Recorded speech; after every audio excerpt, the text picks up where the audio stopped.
안녕하십니까. 오늘 피클린 소화계를 맡은 대구에서 맡은 IM의 이영숙입니다.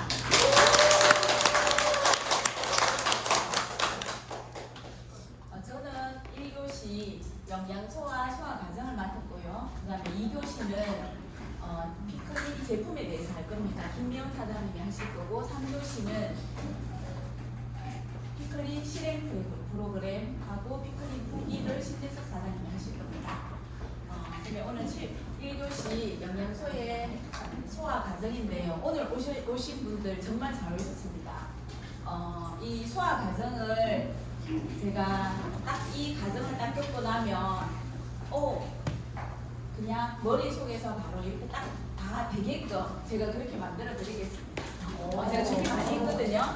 저는 제가 정직히 출판업계에서 16년 동안 일했습니다. 그래서 책을 보고 정말 열심히 공부를 많이 했습니다. 많이 했고 여기 이렇게 책 다 받고 그 다음에 백과사전까지 다 이렇게 섭렵해서 정말 쉽게, 그래서 한 7세 수준, 한 초등학교 2학년 이 정도만 되면 다 이해할 수 있게끔 제가 아주 쉽게 한번 풀어보겠습니다. 하나 더. 야를 해야 되나요?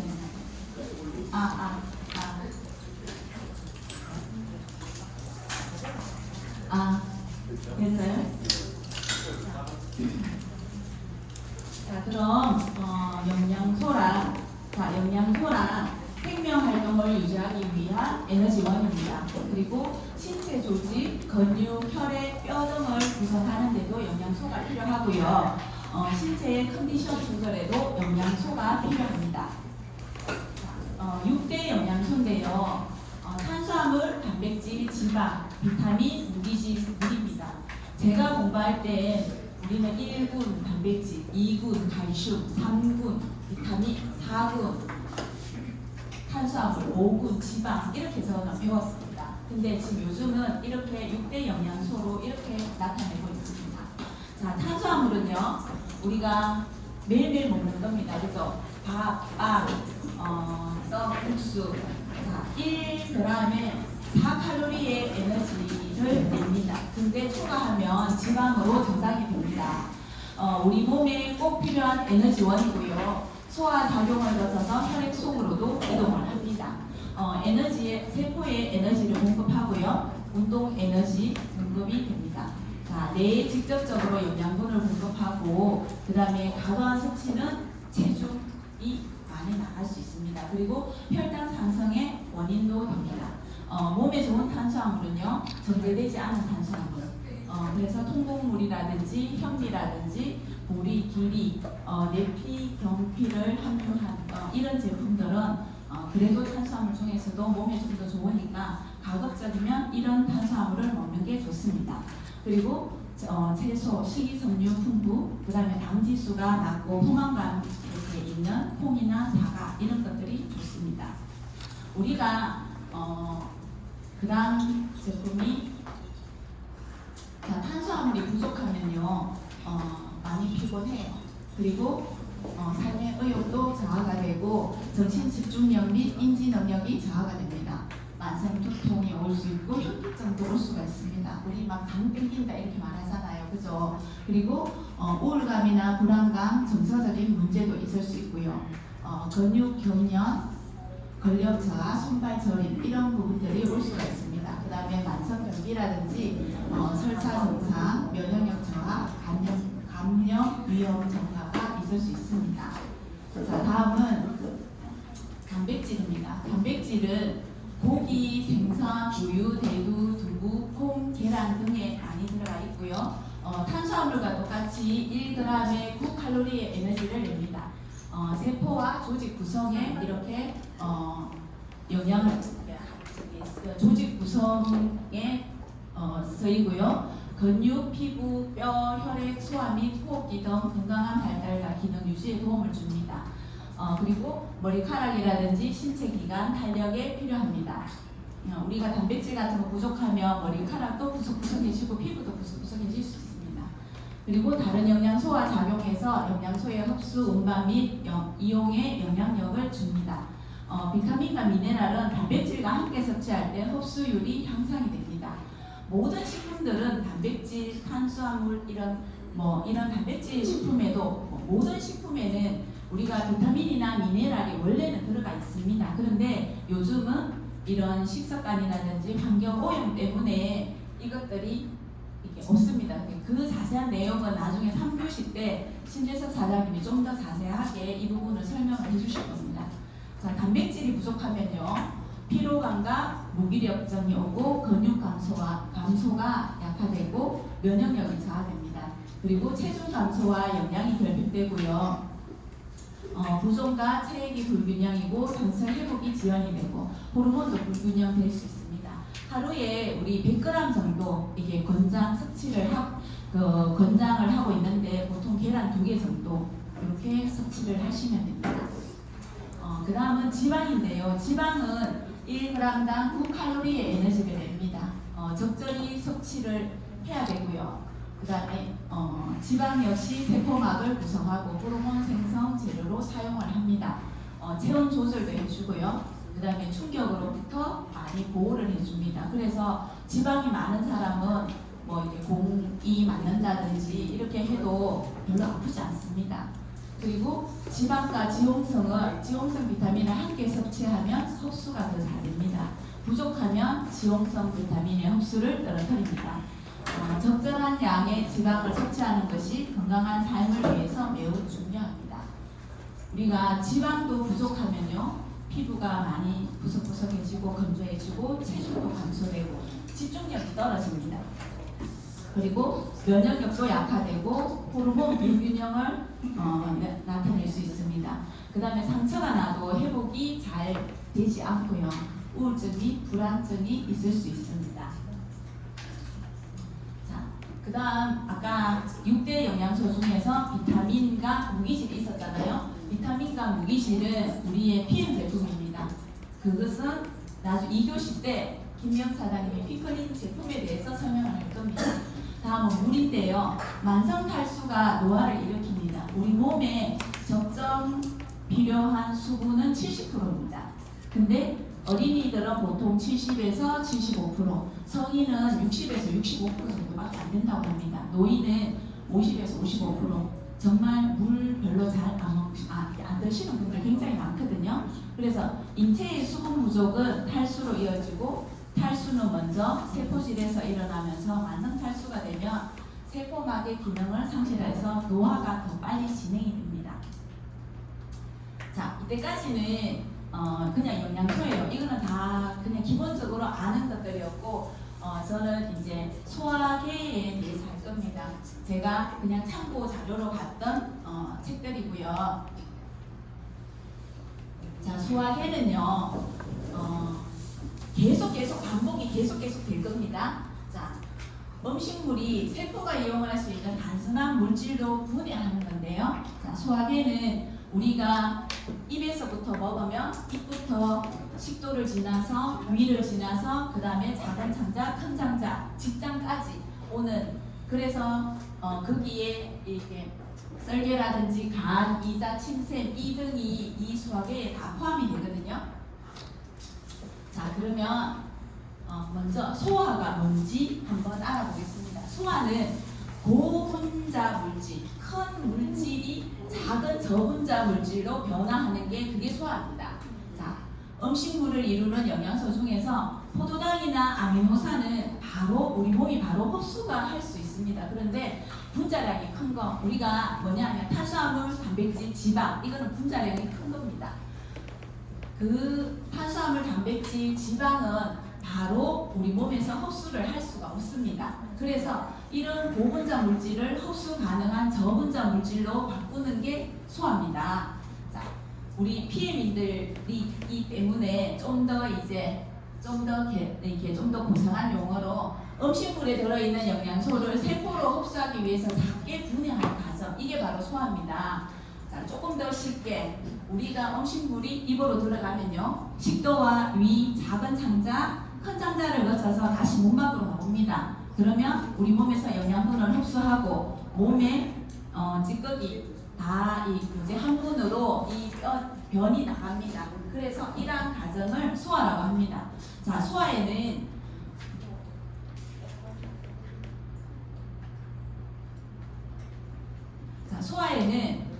기계적 소화와 화학적 소화가 있습니다. 기계적 소화는 뭐냐 하면 우리가 입으로 이렇게 씹는 거. 자, 입으로 혀로 이로 씹고 이렇게 혀로 썩습니다.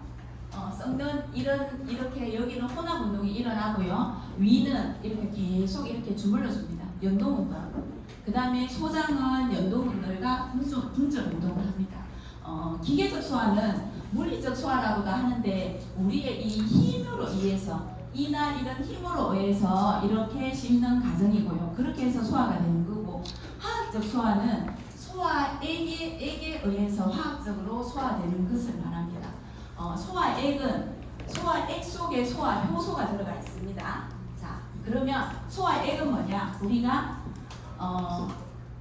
필요한 물질들이, 그러니까 소화에 필요한 물질들이 우리 몸에서 나오는 겁니다. 자, 중요한 거 입에서 침, 그 다음에 위에서 위에, 장에서 장에, 이자에서 이자에, 쓸개에서 쓸개즙이 있습니다. 그리고 소화 효소는 음식물이 소화에 관여하는 효소입니다. 소화액 속에 소화 효소가 여기에 이렇게 포함이 되어 있는 겁니다.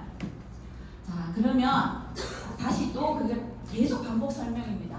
아까 분자가 큰 게 작은 걸로 바꾸는 걸 소화라고 했습니다. 그죠? 그러면 탄수화물, 단백질, 지방은 소화관을 지나면서 이렇게 탄수화물은 자, 여기 보면 우리가 탄수화물 자체가 소화가 되지 않습니다. 얘는 반드시 이 소화효소에 의해서 소화효소 여기 아밀라제 소화효소에 의해서 몇 단으로 소화가 됩니다. 아밀라제는 아밀라제, 아밀레이스 똑같은 말입니다. 아밀라제는 독일어고요. 독일 발음이고 아밀레이스는 미국 발음입니다. 그래서 똑같은데 지금은 아밀레이스로 이렇게 교과가 바뀌었다고 합니다. 그래서 반드시 입에서는 여기 침샘에 있는 아밀라제라는 이 소화효소에 의해서 몇 단으로 그러니까 녹말은 탄수화물, 녹말 똑같은 말입니다. 녹말은 아밀라제에 의해서 엿당, 포도당, 그걸 다른 말로 단당류로 이렇게 바뀝니다. 그리고 단백질은요, 자, 단백질은요, 트립신, 펩신이라는 소화 효소에 의해서 이렇게 펩티드, 아미노산으로 바뀝니다. 우리가 먹는 PM 제품의 웨이는 아미노산으로 바뀌어져가 있습니다. 그래서 먹으면 바로 소화가 됩니다. 그리고 그 다음에 탄수화물, 그 다음에 단백질 됐죠, 그죠? 그러면 지방은 리파제라는 소화 효소에 의해서 이렇게 지방산과 글리세롤로 분해가 됩니다. 되게 쉽죠? 알아들었어요? 그럼 3개 탄수화물, 단백질, 지방 이것은 자기네들 혼자서 소화를 못한다. 반드시 소화 효소에 의해서 이렇게 바뀐다. 전환이 된다. 그런데 전환이 되면 성분이 완전히 바뀌어요. 우리가 탄수화물은 물에 녹지 않습니다. 그죠? 그리고 달지 않아요. 그런데 포도당이나 엿당은 물에 녹으면서 단 성질로 바뀝니다. 그게 바로 우리가 금방 봤던 이 화학적 소화입니다. 화학적 소화는 탄수화물, 단백질, 지방. 그 다음에 나머지는 기계적 소화. 그겁니다. 자, 다시 또 볼게요. 그러면 영양소의 소화 및 흡수 과정. 입에서 음식물을 분해합니다. 그러면 식도를 통해서, 식도는 그냥 연동 운동을 하는데 그냥 지나가는 통로입니다. 그래서 식도를 지나서 위에 도착합니다. 그러면 위에서 위액이 분비가 되고요. 그 다음에 간을 통해서 간에서 쓸개즙이 생성이 되고, 그 다음에 쓸개에서 쓸개즙이 분비가 되고, 그 다음에 이자에서 이자액이 생성이 되면서 소장에서 대부분의 모든 그 영양소가 소장에서 다 흡수가 다 됩니다. 소장에서 흡수가 되고 대장에서는 여기 그냥 수분을 흡수합니다. 자, 그렇게 해서 이렇게 소화가 되거든요. 그 다음도 보면 자, 소화계입니다.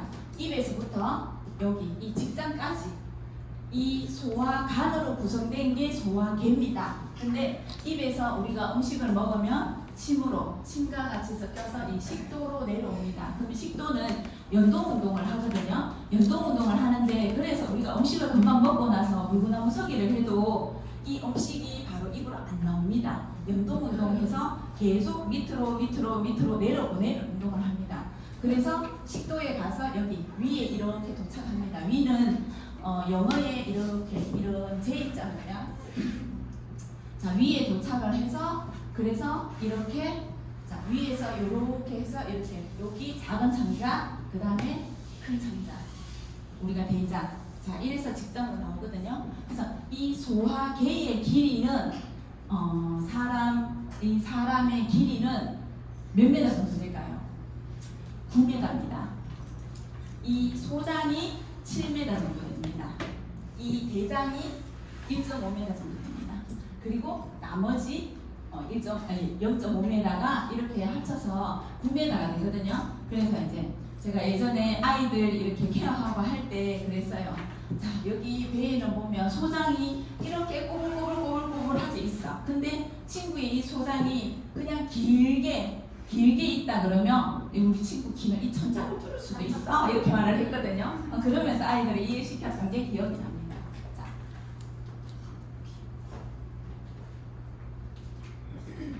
자, 소화계 구성 한 번 더 보겠습니다. 자, 소화간은 입에서부터 식도, 자, 입에서 소화에 침이 나온다고 했죠, 그죠? 그 다음에 식도는 그냥 지나가는 통로입니다. 그리고 식도에서 위에 이제 도착을 하면 위에서는 위액이 분비됩니다. 소화액입니다. 그리고 위에서 이제 여기 그 다음에 간에서는 쓸개즙이 분비가 되고 이자에서 이자액이 분비가 되고 그러면서 여기 이렇게 소장을 거쳐서 이렇게 대장으로 이렇게 해서 직장해서 갑니다. 그리고 입에서 대장까지 전체 소화기관은 점막으로 덮여 있습니다. 자, 영양소의 소화효사 제가 다 설명했던 겁니다. 아까 분자가 큰 걸 작은 걸로 바꾼다 했습니다. 그죠? 그게 큰 게 탄수화물, 단백질, 지방이라 했습니다. 그죠? 그러면 탄수화물은 소화효소, 아밀레이스, 아밀라제 똑같은 말이라고 했습니다. 그죠? 그래서 포도당으로 바꿉니다. 그 다음에 단백질은 펩신, 트립신으로 해서 아미노산 형태로 바꿉니다. 그리고 지방은 라이페이스, 리파제 다 똑같은 말입니다. 그게 발음이 미국 발음이냐 독일 발음이냐 그거 차이입니다. 그리고 그래서 지방산과 아까 글리세롤 그럴 때 똑같은 말입니다. 이걸로 바뀝니다. 자, 이제 첫 번째 이 소화간에서 아까 입에서는 저작 운동, 우리 씹는 운동 합니다. 그죠? 그래서 저작 운동을 통해서 아까 입에서 이 탄수화물이 아밀레이스 이 소화 효소에 의해서 엿당으로 분해된다고 했습니다. 입에서 일부 분해가 되고 나머지 소장에서 또 나머지가 다 분해가 됩니다. 그리고 입에서는 저작 운동을 통해서 이 음식물을 작게 분해해서 아밀레이스라는 소화 효소에 의해서 탄수화물의 일부분이 분해가 됩니다. 계속 지금 반복입니다. 제가 정리를 한번 해봤거든요. 이 식도까지 했습니다. 그죠?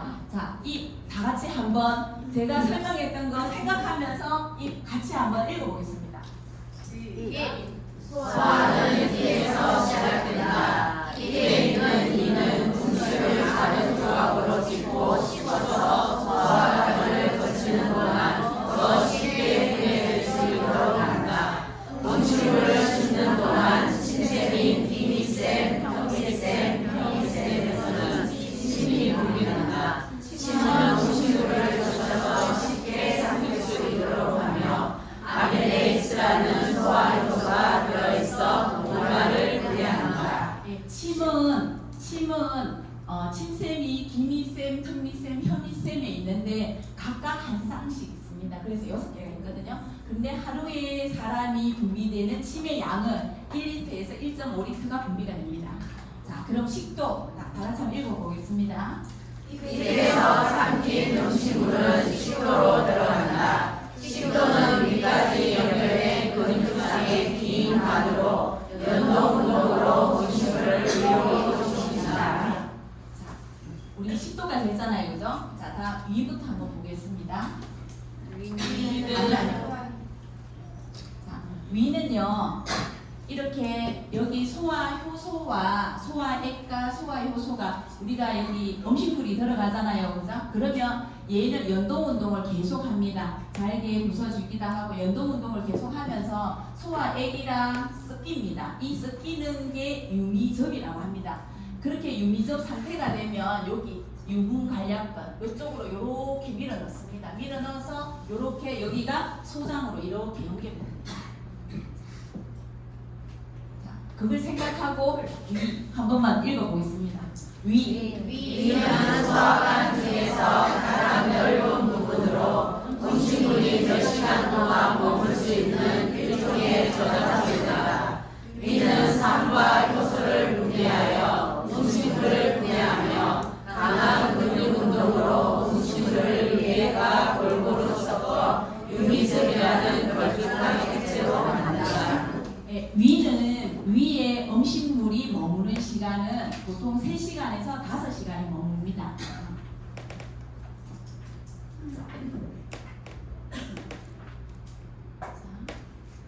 그리고 자, 위의 역할도 위는 음식물을 보관하는 역할을 하며 한 번에 많은 음식을 먹을 수 있게 해줍니다.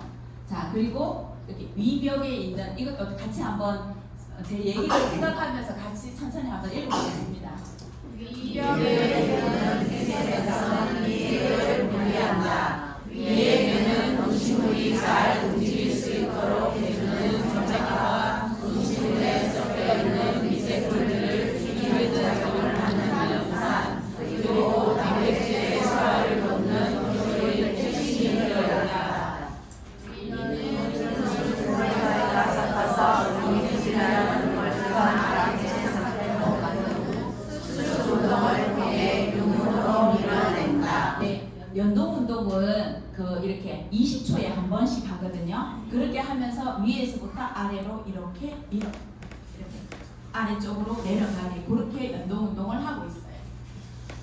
자, 다음은 소장입니다. 우리가 보통 작은 창자 소장인데요. 여기는 보면 자, 이게 소장 제일 윗부분 12지장, 자 여기는 소장의 중간 부분이에요. 그래서 공장, 여기는 끝부분 회장 이렇게 나눠져 있는데 굳이 우리가 무슨 이런 쪽으로 하는 것도 아니고 그냥 이렇게 알 필요는 없는 것 같고요. 그냥 전체적으로 소장인데 소장에서 일어나는 일은 뭐냐 하면 우리의 영양분을 아까 탄수화물, 단백질, 지방이 소화 효소가 나와서 얘네들이 다 음식물이 여러 등분으로 분할돼서 분절 운동 후에 소화된 영양소의 대부분이 이런 공장의 육모를 통해서 흡수가 된다.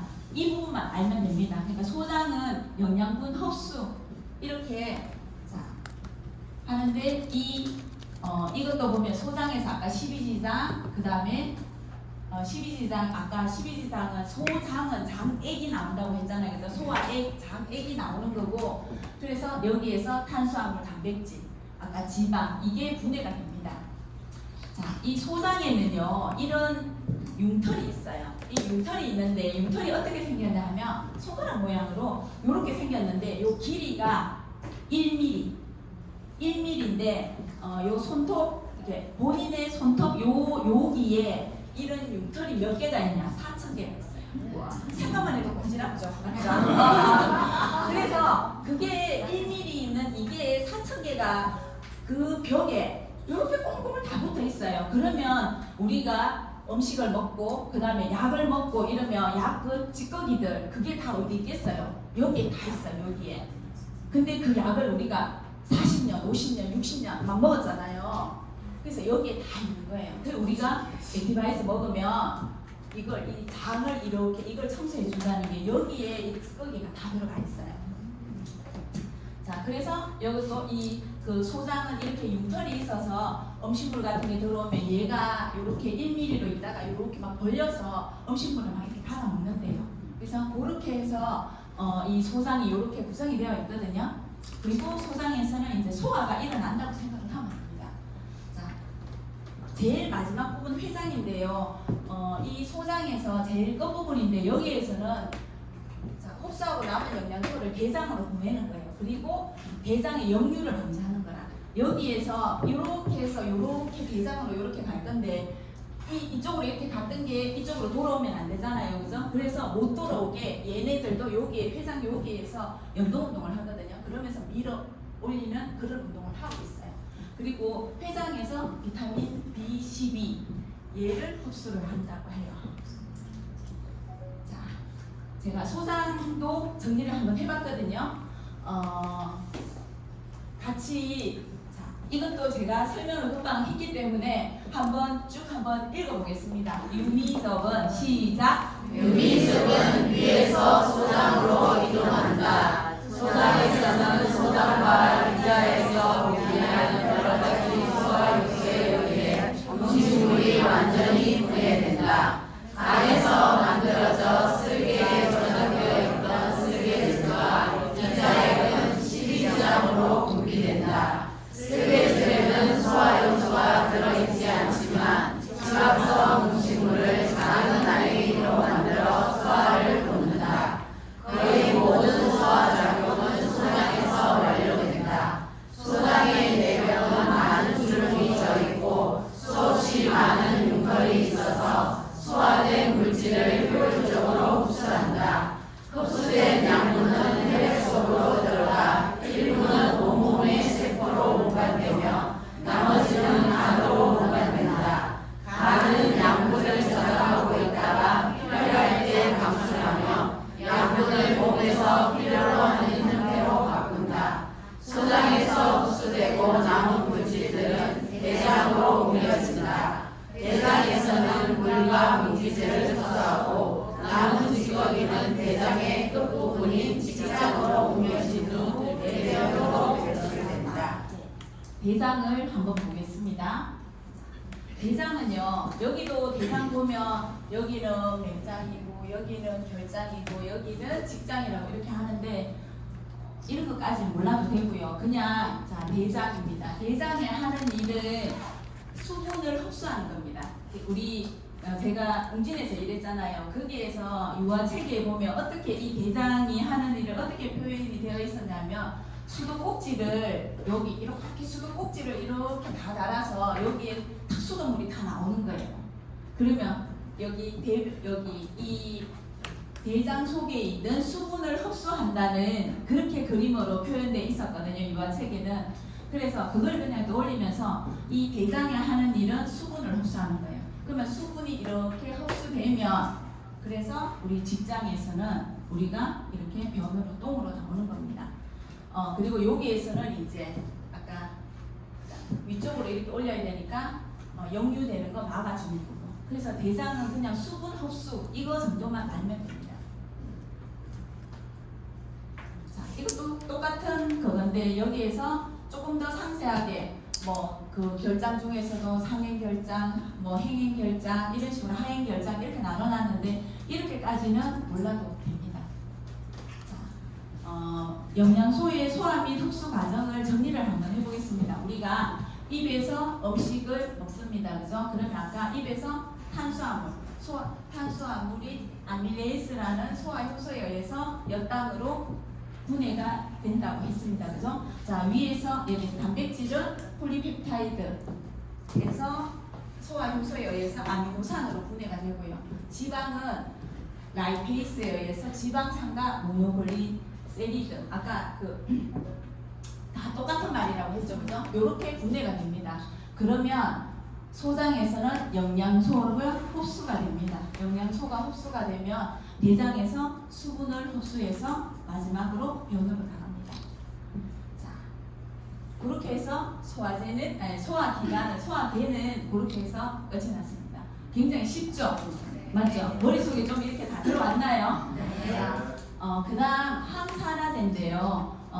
우리가 항산화제는 이렇게 건강한 세포가 있습니다. 세포가 있으면 이렇게 활성산소가 이 건강한 세포를 하나, 전자를 하나 뺏어가요. 그러니까 우리가 뭐 운동을 한다든지 아니면은 뭐 배기가스라든지 이런 나쁜 환경이나 이런 데서 이 활성산소가 배출이 되면 이 전자를 하나를 가지고 가요. 뺏어가요. 그러면 이 항산화제는 뭐냐 하면 뺏어가기 전에 얘가 하나 주는 거예요. 얘거 뺏지 마라, 하나 줄게. 이렇게 해서 하는 거예요. 그러면 이 세포가 이 세포막이 건강해지는 거예요. 그래서 우리가 항산화제를 먹는 거거든요. PMS는 우리 제슈츠잖아요, 그죠? 그래서 그 제슈츠를 먹으면 이 세포막이 되게 건강해집니다. 아주 건강해지거든요. 그래서 항산화제는 활성산소가 건강한 세포의 전자를 강탈하기 전에 먼저 활성산소의 전자를 공유하여 건강한 세포를 활성산소로부터 보호하는 역할을 합니다. 자, 영양소 섭취 방법인데요. 이건 PM 코리아에서 있는 자료를 가지고 왔습니다. 자, 비타민 흡수의 저해 요인은 약물이라든지 알코올, 커피, 차 이것은 비타민 흡수를 저해합니다. 여기 질문 한번 보면 서로 방해하는 영양소를 함께 섭취해도 될까요? 흡수 순서 차이일 뿐 몸에서 필요한 모든 영양소는 흡수가 됩니다. 따라서 필요한 영양소를 꾸준히 섭취하는 것이 더욱 중요합니다. 우리가 중복되는 영양소, 우리가 PM 제품도 먹어보면 여기도 비타민C 있고 여기도 비타민 B도 있고 있는데 이거 왜 또 먹어야 돼요? 막 이렇게 얘기 많이 한다, 그죠? 중복되는 영양소를 섭취해도 괜찮을까요? 권장 섭취량 및 영양 성분 기준치는 영양 결핍을 방지할 수 있는 최소한의 수준으로 이게 정해져 있는 겁니다. 그렇기 때문에 넘지 않는 정도만 섭취하신다면 괜찮습니다. 우리가 권장 소비량이라고 하는 것은 정말 20대에 혈관이 진짜 건강한 사람, 정말 아무런 이상도 없고 미변도 없고 정말 건강한 사람의 양이거든요. 근데 우리는 안 그렇잖아요, 그죠? 40년, 50년 넘게 살았다, 그죠? 그래서 혈관이 건강하지 않습니다. 그렇기 때문에 우리는 많이 먹어도 상관이 없습니다. 자, 그리고 영양소는 언제 어떻게 먹느냐도 중요하지만 얼마나 꾸준히 섭취하느냐가 제일 중요합니다. 그래서 PM은 살아있을 때까지 계속 드시면 돼요. 자, 면역 시스템을 활성화하는 법입니다. 화학 물질을 가능한 한 몸에 넣지 않습니다. 우리 식품 첨가물 굉장히 많습니다, 그죠? 그래서 거기에 있는 가공식품, 그 다음에 GMO 식품 이런 것들을 먹지 않고요. 화학약, 특히 항생제는 가능한 한 복용하지 않는다. 근데 뭐 아프고 이러면 복용할 수밖에 병원에서는 처방을 해주잖아요, 그죠? 그 다음에 우리가 화장품, 샴푸, 바디 클렌즈, 생활용품으로부터 피부 통해서 독소가 이렇게 들어오는 걸 최소화해야 됩니다. 그래서 가급적이면 천연 제품 사용하시는 게 좋습니다. 그리고 밤에 자기 전에 5시간 공복을 하고 충분한 숙면을 취합니다. 해가 지고 나서 소화기관에 휴식을 지면 인체는 치유 모드로 바뀌고 림프구가 활성화됩니다. 그래서 오전에 이렇게 햇빛 1시간 받으면서 1시간 정도 걷는 거, 그러면 셀라토닌 분비가 되어서 수면을 취할 수가 있어요. 그리고 또 코어 수면 시간은 우리 오전 11시에서 오전 3시인데 이 시간에 아이들 잘 안 잡니다, 그죠? 저희 집에도 우리 머신아 하나 있는데 방학이라 가지고 새벽 3시, 4시 돼도 자지도 않습니다. 제가 어제 이거 강의 준비한다고 한 새벽 4시까지 제가 깨 있었거든요. 근데 안 자는 거예요. 너 안 자나? 이러니까 아직 내가 자는 시간이 아직 안 됐대. 그러더니 아침 6시 되면 이제 자기 시작하더라고요. 그래서 완전히 낮밤이 바뀐 이런 생활을 하고 있더라고요. 자, 그리고 매일 양손 흔들기 운동을 20분 하면 여기 흉천 면역세포가 활성화됩니다. 그래서 이 운동을 꾸준히 해주면 좋습니다. 자, 마지막으로 마지막 장이에요. 마지막으로 제가 우리 몸의 인체예요. 인체를 한번 띄워봤습니다. 자, 이게 여기가 오른쪽 폐거든요. 우리 오른쪽 폐가 몇 장 있는지 아시는 분 아세요? 3장 있어요. 3장 이렇게 상엽, 중엽, 하엽 이렇게 있어요. 자, 왼쪽은 몇 장 있을까요? 2장 있어요. 상엽, 중엽. 저는 오른쪽 폐에 이렇게 종양이 있어서 저는 상엽과 중엽 사이에 이렇게 종양이 있어서 저는 이 폐를 갖다가 이렇게 절제가 된 상태거든요. 그래서 저도 이걸 수술하면서 오른쪽 폐가 3개 있는 줄 알았습니다. 배는 그냥 팽갑다 이렇게 생각했는데 오른쪽 배는 3개, 왼쪽 배는 2개 이렇게 있습니다. 자, 그리고 이게 여기가 심장입니다. 이 심장은 죽을 때까지 멈추지 않습니다. 그죠? 자, 심장이 이게 위입니다. 위. 영어의 J자 모양 위가 이렇게 있습니다. 위가 있고 여기가 얘가 쓸개입니다. 쓸개. 그 다음에 얘가 단입니다. 단이고 자 이게 위가 이렇게 되면서 얘가 뭐냐면 대장이거든요. 큰 상자인데 자 이게 이 몸을 이렇게 지금 이렇게 해부를 했는데 얘가 이런 식으로 들어가서 이렇게 돼서 여기에 작은 창자가 있는 거거든요. 작은 창자 있으면서 이렇게 해서 여기에 큰 창자 이렇게 해서 이렇게가 여기 이렇게 직장 이렇게 학문으로 이렇게 여정을 끝나서 직장으로 이렇게 되는 겁니다.